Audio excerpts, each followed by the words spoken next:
This is Steve Ridgel, and if you go to church regularly, your church may be in the middle of what they call Advent season. Now, you won't read about that in the Bible exactly, and I'm not saying any church has to do Advent as some kind of religious practice, but I do think it's neat that a lot of churches talk about the anticipation of the Christ and the fact that Jesus is coming, the fact that Jesus came, the fact that Jesus is coming back, and the things they talk about in Advent peace, joy, love, hope. I think those are great things, and those are all through the Bible. And now, you could do those four things in July for all I care. It'd be great. Those are great things, but because a lot of people are thinking about them, and especially as it relates to the coming of Jesus, I thought I'd take just a minute and talk about some of those. And I want to talk today about peace.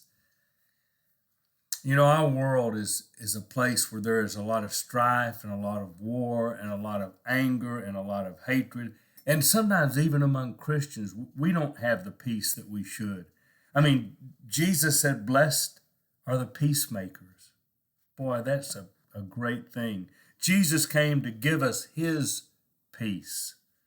When you turn things over to God, there's a peace that passes understanding. So let me say just a few things about peace during this season and why I think it comes and only comes through Jesus. You know, most of the strife in this world comes because people want power or they want money. They want to be in charge. They want to be controlled. They want to have more. And the way to get that is take it from other people. And that's a hard thing. That naturally leads to strife and wars, and whether you're trying to accumulate political power or whatever it is. And you just, I mean, I look on Facebook and I'm just sick sometimes. I like Facebook for the family pictures and the encouraging messages, and that's great. And this will be my YouTube video post on Facebook. But I read so much just bitterness and anger and rage. You know, it's a funny thing for we Christians.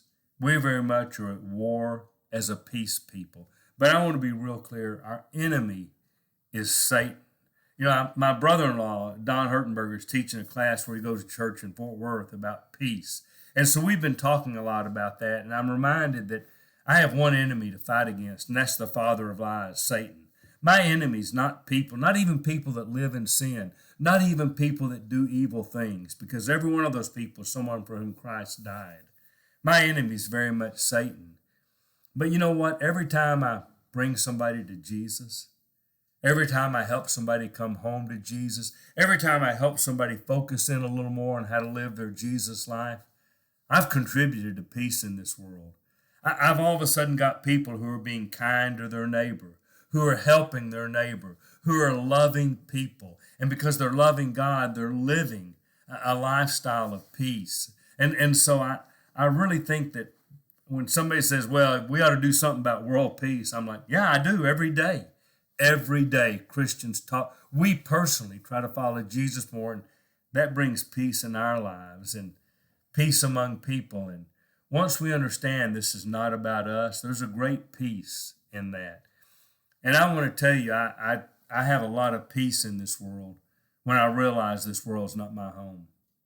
You're not going to fix everything in this world. We live in a fallen world. But I can make my part of the world a little more peaceful. And I can have peace within me because I know my ultimate destination. So this is Steve Ridgel with just a few thoughts on peace and why I'm glad the Prince of Peace came to this earth to give me peace here and peace forever, where there will be no more war and sin and fighting and all of those things.